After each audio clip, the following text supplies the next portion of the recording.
All right, we're back here live in Washington. Got some breaking news. I'm Brooke Baldwin. Jake Tapper just sat down next to me, host of The Lead, host of State of the Union. And let me just bring you right in.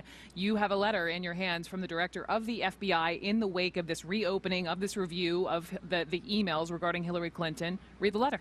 It's shocking news. It's from the director of the FBI to all the same Republican chairmen of the committees on the House and the Senate about the information that they've been looking at in Anthony Weiner's computer. Right. Okay, the headline is, we're sticking with our original assessment from July, the FBI director says. Not criminal. Which is that no criminal acts took place, although obviously he also said the way that Hillary Clinton and her staff handled the information was extremely careless. But the headline is, nothing new here has changed our conclusion. And I'll just read the letter. Yeah, please do. Dear Mr. Chairman, I write to supplement my October 28, 2016 letter that notified you the FBI would be taking additional investigative steps with respect to former Secretary of State Clinton's use of a personal email server. Since my letter, the FBI investigative team has been working around the clock to process and review a large volume of emails from a device obtained in connection with an unrelated criminal investigation. We know that to be the investigation into Anthony Weiner. During that process, we reviewed all of the communication that were to or from Hillary Clinton while she was Secretary of State. Based on our review, we have not changed our conclusions that we expressed in July with respect to Secretary Clinton, that none of the acts were criminal. I am very grateful to the professionals at the FBI for doing an extraordinary amount of high-quality work in a short period of time. Sincerely yours, James Comey. You can't review 650,000 new emails in 8 days. You can't do it, folks. Hillary Clinton is guilty. She knows it. The FBI knows it. Now, there are some reports that say Trump is mischaracterizing the number of emails the FBI was reviewing. The FBI took custody of 650,000 emails in its latest investigation. That's true, but it identified a smaller subset of those emails that were linked to Clinton. Well, Hillary Clinton says this isn't about taking away your rights, but Americans may not feel the same way. As a new survey shows, most people would purchase a gun ahead of any other purchase right now, including a house or getting a car. So what does this say about the mindset of voters? Former financial intelligence analyst for the Treasury Department, Morgan Ortagus, joins us now to weigh in on this. Morgan, nice to see you this morning. Good morning. So what's going on here? Let's cut through some of the spin on this. Gun sales are up, home sales are down, and car sales are down. What's happening? I think when it comes to the average American and to corporations and businesses, uncertainty is the key word. People are not sure what's going to happen if Hillary Clinton is elected. Will there be stricter gun control legislation? When you look at purchases of homes or of automobiles, this is the most significant purchases that people make. So if you look at the financial crisis, buying a home and getting a mortgage has changed significantly over the past 8 years. Your credit rating has to be a lot higher. You've got to have a lot of money, saved for that down payment, and that comes at a time when people are underemployed and might not necessarily have the income that they had 8 years ago. Well, and banks are simply just not wanting to lend. It's incredibly difficult to get a mortgage. But that's because of the regulators, right? The banks would love to lend because interest rates are so low. This is how they make money, is from lending. Let's take a look at this graphic right here. This background checks in October of 2016 for firearms versus 2015. Look at that, a big upswing. But let's be honest here, and again, cutting through the spin, gun manufacturers are seeing an opportunity here with some advertising, too. I hear it on overnight radio, actually,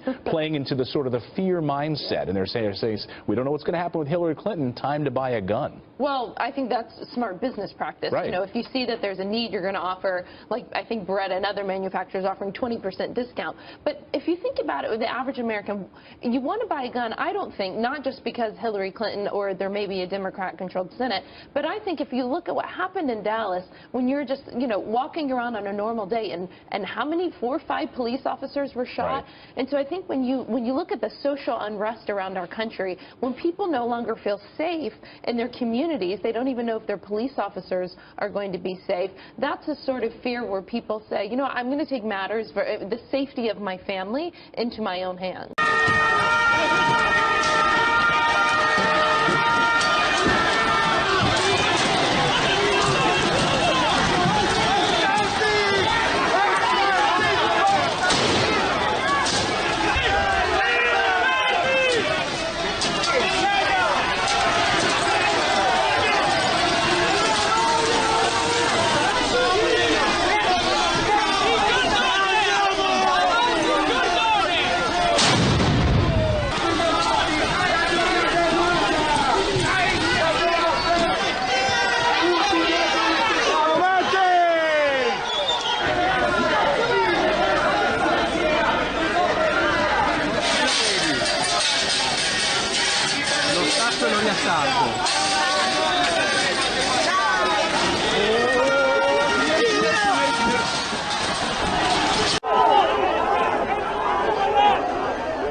在場嘅人士，請你哋停止你哋嘅攻擊行為。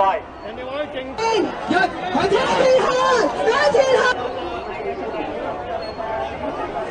The weekend, there was 15 pro-Kurdish media outlets were shut down. The June Hurriyet newspaper editor-in-chief and more than 10 journalists were taken into custody. 2 pro-Kurdish mayors were also detained, and that was in the city of Diyarbakir, where just this morning there was a bombing, incidentally, where at least 6 people were injured. Now the detention of these members of the People's Democratic Party, the 2 leaders, the president and co-chair, and at least 9 MPs, could trigger significant unrest in this country. That may be the reason why social media is being blocked right now. People are having a hard time accessing Twitter, WhatsApp, and other social media apps because the government essentially doesn't want people to be able to share information and gather in the streets in protest.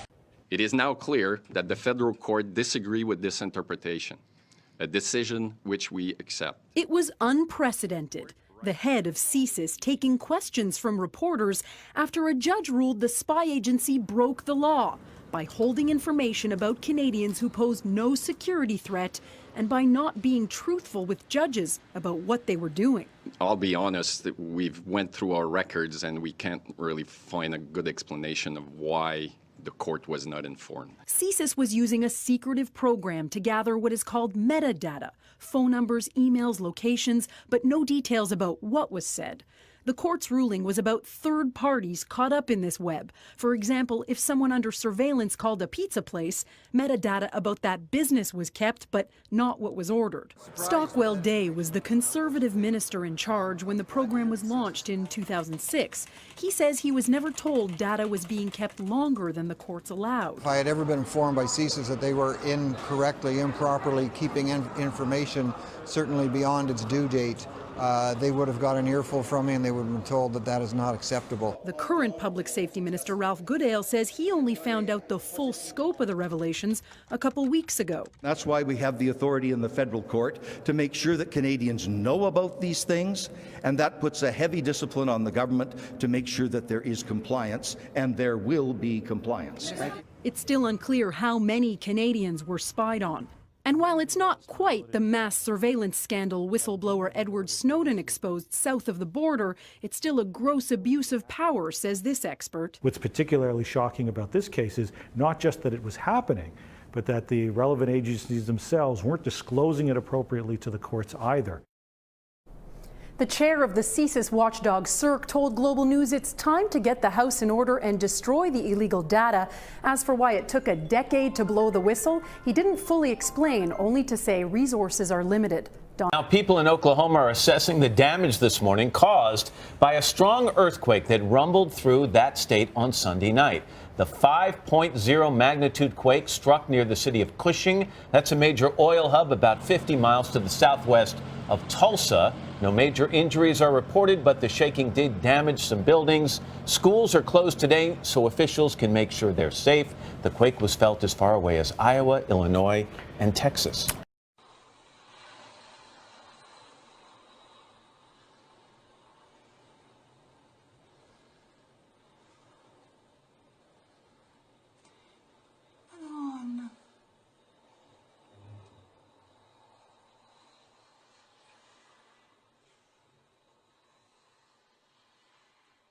Guarda che ha scoperchiato lì.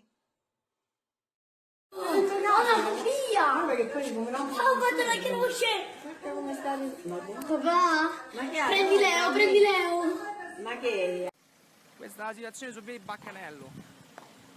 Ha sfondato tutto. Traffico on tirt, macchine ribaltate, secchioni case. Tutto. Da che roba. Guardate i tegole. Le macchine. Ciao Gennà! Guarda che macello che ha fatto. Ecco, questa è la situazione. Impraticabile. Impraticabile. Secchioni volati, case, le macchine. Giù tutto. Guarda qua la casa là sopra. Un macello. Un macello, guarda, i casi distrutti, guarda qua. Guarda che roba.